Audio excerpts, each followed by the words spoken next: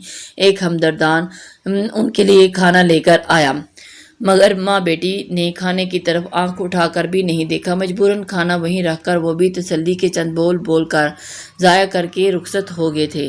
رات کے ماں کی ممتا نے جوش مارا اور بشریٰ خاتون نے گھٹنوں میں دیے بیٹی تنابش کو اپنی آغوش میں سمیٹ لیا اور اسے بے تحاشا چومتے ہوئے وہ روتی گئی، میری گڑیا، میری لاڈلی شہزادی، میری چندا، بس کرو نا، تمہاری ماں زندہ ہے اب تک۔ ماں کی شفقت پا کر وہ بلک بلک کر رو پڑی تھی۔ بشریٰ خاتون اسے مناتی رہی، دلاسا دیتی رہی، وہ ماں کی لاڈلی ہی تو تھی اور بھائی کی موت میں اس کا کوئی قصور بھی نہیں تھا۔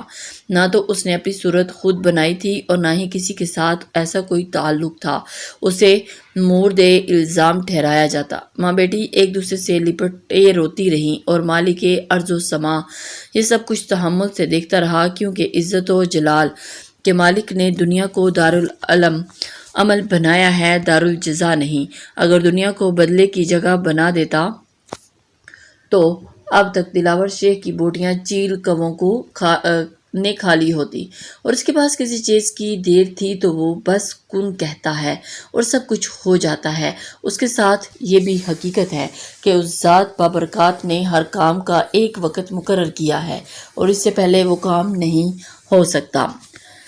نتیجہ برا ہوا کرتا ہے، مگر اس نتیجے میں ظاہر کب ہونا ہے اس مالک کو معلوم ہے۔ اگلے دن تعزیت کے لیے آنے والی عورتوں کا تانتا بندھا رہا۔ پڑوسیوں کی بیٹھک میں مردوں کی بیٹھنے کی جگہ بھی بنائی گئی تھی۔ چونکہ وہاں بیٹھنے کے لیے گھر کا کوئی مرد موجود نہیں تھا، اس لیے جاننے والے خود بشریٰ خاتون کے پاس آ کر تعزیتی کلمات کہتے رہے۔ محلے کی مسجد کا امام مولوی محبوب الہی بھی تعزیت کرنے آیا تھا۔ تنابش کے سر پر ہاتھ رکھ کر اس نے تسلی بھرے کلمات کہے، اللہ پاک کی رضا میں راضی رہنے کے فوائد پر روشنی ڈالی، اور آخر میں بشریٰ خاتون کو مخاطب کر کے مشورہ دینے لگا، بشریٰ بہن، یہ موقع ایسی بات کرنے کا تو نہیں ہے، لیکن بہتر ہوگا کہ اگر کسی میڈیا کے نمائندے سے مل کر اسے اپنے مسئلہ آگاہ کرو تو شاید اس بدبخت سے تنابش بیٹے کی جان چھوٹ جائے۔ اگر میڈیا پر یہ خبر چل پڑی تو یقیناً کوئی نہ کوئی حل نکل آئے گا۔ میں بھی کوشش کروں گا، اگر محلے والوں نے ساتھ دیا تو ہم باقاعدہ احتجاج کریں گے تاکہ کسی طرح صاحبان اقتدار تک یہ بات پہنچ سکے۔ مولوی صاحب کا مشورہ رد کرنے کے قابل نہیں تھا۔ انتقام میں جلی بنی بشریٰ اگلے دن ایک میڈیا آفس پہنچ گئی۔ آفس سے باہر ایک ہی بندو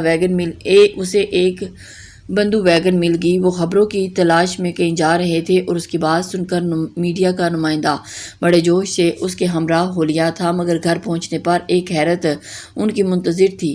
دلاور شیخ اپنے گروہ کے ساتھ وہاں پہلے ہی کھڑا تھا۔ اسے کسی نے یہ خبر پہنچا دی کہ مولوی صاحب کے کہنے پر بشریٰ خاتون میڈیا سے رابطہ کرنے نکل پڑی ہے۔ بشریٰ کو 3 ننگی گالیاں بکنے کے بعد دلاور شیخ اپنے گنڈوں کے ساتھ میڈیا والوں پر پل پڑا، اور پھر 3 آدمی تھے، ڈرائیور، کیمرہ مین اور رپورٹر۔ ان تینوں کو کھینچ کر دلاور کے گنڈے ساتھی ویگن کے ساتھ باہر لے آئے۔ تم میں سے کتنوں کی باجیاں کالج اسکول جاتی ہیں؟ انہیں ایک قطار میں کھڑا کر کے دلاور کی زبان غلاظت اگلنے لگی۔ رپورٹر تھوک نگلتے ہوئے بولا، دیکھیں جناب، آپ اچھا نہیں کر رہے، ہم عوام کی خدمت گار ہیں اور ایسی کی تیسی تمہاری خدمت کی۔ دلاور نے اس کے منہ پر زوردار تھپڑ رسید کرتے ہوئے اسے بات مکمل نہیں کرنے دی تھی۔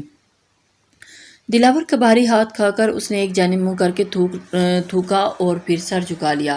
یہ پہلی بار ہے کہ میں فقط تنبیہ کر رہا ہوں، اس کے بعد مجھے تم سے کوئی اس گھر کی طرف گھر والوں کے قریب پھٹکتا نظر آیا تو اس کی شلواریں اتار کر سر پر باندھ دوں گا، اور اس کے گھر کی خواتین کے جسم پر شلوار تو کیا قمیض بھی نہیں چھوڑوں گا۔ غلطی ہوگی مائی باپ۔ ڈرائیور نے تھر تھر کانپتے ہوئے ہاتھ باندھ لیے۔ دلاور شیخ نے اپنے آدمیوں کو اشارہ کیا، جنہوں نے ان کی گاڑی کے شیشے توڑ کر ان کا کیمرہ بھی توڑ دیا۔ اس وقت کراچی کے حالات واقعی جنگل جیسے تھے۔ رینجرز وغیرہ کا آپریشن ابھی تک شروع نہیں ہوا تھا۔ 1-2 سیاسی جماعت کے گنڈوں نے پورے کراچی کی اپنی لپیٹ میں لیا ہوا تھا۔ لوگ اتنے ڈرے سہمے ہوئے تھے کہ ایک حواس باختہ شخص کی بکواس کو کئی گھنٹے تک سر جھکا کر سنتے رہتے۔ وہ احمق جسے خود بھی معلوم نہیں تھا کہ وہ کیا بکواس کر رہا ہے، لیکن لوگوں کے پاس احتجاج کوئی ذریعہ نہیں تھا۔ میڈیا والوں کا بس بھی انہی کمزوروں پر چلتا تھا جو اپنی صفائی میں کچھ نہیں کہہ سکتے تھے۔ بڑی مچھلیوں کے خلاف بھی وہ بھی زبان نہیں کھول سکتے تھے۔ کراچی میں ملنے والی ہر بوری بند لاش کے پیچھے کسی کا ہاتھ ہوتا تھا، اور بتا وصول کرنے والے کون ہیں، ٹارگٹ کلرز کا تعلق کس لابی سے ہے، اور یہ ان جیسے بہت سارے سوالوں کے جوابات معلوم کرتے ہوئے بھی ان سب کو نامعلوم افراد کے کھاتے میں ڈال دیتے۔ یوں بھی میڈیا کا اصل مقصد پاکستان میں انتشار پھیلانا، بد انتظامی، بد نظمی ظاہر کرنا، اسلام کو بدنام کرنا اور لبرلزم کی تشہیر و تعریف ہی کرنا تو ہے۔ میڈیا والوں کے بھاگتے ہی دلاور شیخ ان کے گھر گھس گیا۔ بدقسمتی سے مولوی صاحب، مولوی محبوب الہی وہاں موجود تھا۔ بزرگوں، سنا ہے میرے خلاف کوئی محاذ کھول رہے ہیں، بارش عمر رسیدہ۔ مولوی کے سامنے کھڑے ہو کر دلاور شیخ نے گھٹیا لہجے میں کہا۔ تناوش اس وقت زمین پر بچھی دری پر بیٹھی نفرت بری نگاہوں سے اس کو دیکھ رہی تھی۔